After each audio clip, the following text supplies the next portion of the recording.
যে সমাহার করো, সতর্কতার সাথে সমাহার করো। তা 3-এর সাথে 3 কীভাবে সমাহার হয়ে 12 হচ্ছে? 3-এর সাথে কত গুণ দিলে 12 হবে?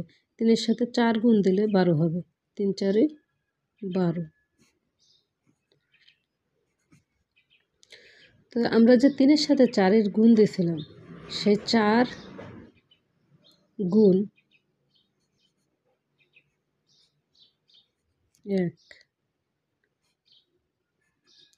এটা তোমাদের বোঝানোর জন্য আমি এখানে লিখতেছি, তোমরা জাস্ট বুঝবা এটা।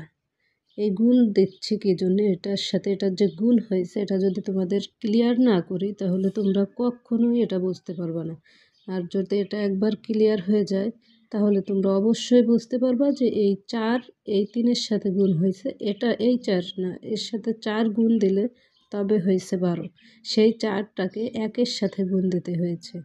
তো আমি এখানে তোমাদের ক্লিয়ার করে বুঝিয়ে বলতেছি যাতে তোমরা অনেক সহজে সমাহারগুলো করতে পারো।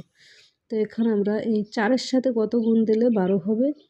4-এর সাথে 3 গুণ দিলে 12 হবে। 3 4 12। তাহলে সেই 3-এর সাথে 1-এর গুণ। আমি আশা করি এরপর থেকে তোমাদের আর কখনো কোনো দিনও সমাহার দেখলে ভয় লাগবে না। তাই সংখ্যা যতগুলো হোক না কেন, 3 4 5টা সংখ্যা হোক, তাতেও তোমরা ভয় পাবে না। তো এখানে 12-র সাথে কি গুণ দিলে? 12 তো রয়েছে, এবার কি করে হবে 12?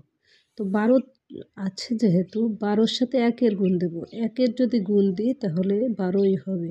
যেহেতু এই দুটোই 12 আছে, তো 12-র সাথে 1-এর গুণ দেব। 12 একে 12। সেই 1